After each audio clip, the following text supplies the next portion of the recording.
We are living through challenging times,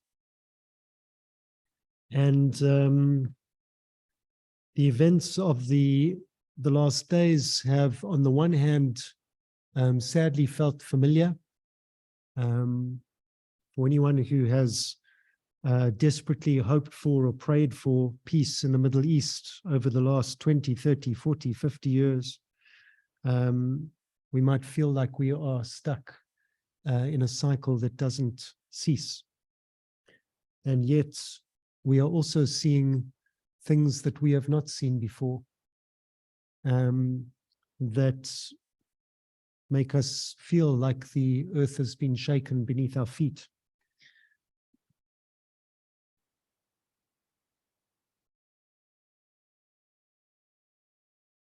The first place that a rabbi looks is through the lens of Torah. This week's Torah portion, as I said, is the Parsha of Noach. And at the beginning of the Torah portion, we see God instructing Noah to take a sampling of the population of the earth onto the ark, the rain falling and the earth eventually being flooded. And while this is the topic of fluffy toys and cute kids' books, when we read the Torah portion and we try to imagine the reality of that flood, if there was social media in the time of Noah, I can imagine that the scenes as the world filled up and those who were not on the ark were left to fend for themselves, would have made shocking social media viewing, traumatic social media viewing. So what can we take from this story? And not, as many people have noted this week, that the word for violence used at the beginning of the Torah portion is Hamas. I look to the rain to try to understand what it is that God chose to do to respond to the violence that the world had taken on and become, that was prevalent all over the earth. Water is something that we come back to very often in Judaism. It's a powerful symbol. We use water for mikveh. We have stories of water that are important to our history in Torah. The Yam Suf, the Sea of Reeds that the children of Israel walked through on their way out of Egypt, was the marking line between slavery and freedom. The wells that so often are key to the story of characters and personalities in biblical times. Jacob meets Rachel at the well. Rivka meets her Abraham's servant, who is to inform her that she is available to meet Yitzchak and to become married to him.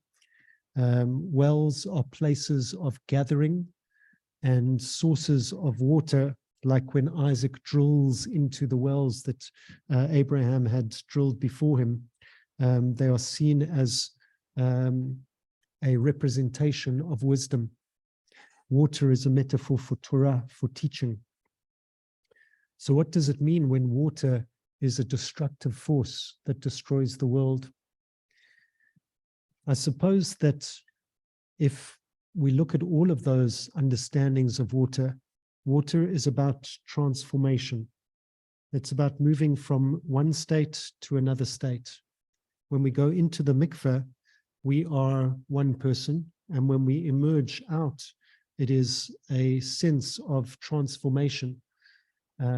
People use mikveh for all kinds of markings of transition. And so I suppose that the notion of the flood as a transition between the world before the flood and the world after the flood is marked by this water, and I'm going to suggest could be a blessing that we could offer ourselves today. When Noah comes out of the ark, the sign that God gives to Noah is the rainbow. And with that comes the understanding of a covenant. God says, I'm not going to do this again. The world that you have now is your world. I will partner with you in making this world the world we would like it to be. But it's not on me, it's on us. That's what the rainbow says. And that's why when a Jew sees a rainbow, the bracha that we say is the usual Baruch Atah, etc. And then we say, Zocher et habrit v'ne'eman bevrito v'kayam b'ma'aro, that God remembers the covenant, that God is faithful to the covenant and uplifts or steps up to the words of the covenant. Every time we see the rainbow, it's a reminder of that partnership that we are in, that God is willing to support us if we are willing to do the work. We are partners. So when I look around at the world and say, what is going on in this world right now? Where is that holy partnership? Is God missing from this world? Or did humans not show up to the side of the covenant that we are supposed to be in? I suppose that then, for me, the water is about transition and the potential for transformation.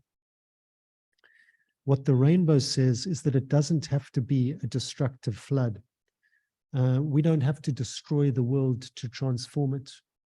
We need to work at it, little bit by little bit, little droplet by little droplet, to make it the place that we would like it to be. So I suppose I'm laying the responsibility, at least 50% of it, firmly at the feet of human beings. And as I said, when we were lighting candles, we might not be world leaders. We might not be the ones making the decisions. But what are we if not human beings? What are we if not people with the power to choose our destiny?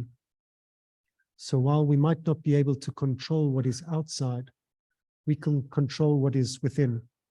We have two hands, and these hands can be powerless to change, or they can make change.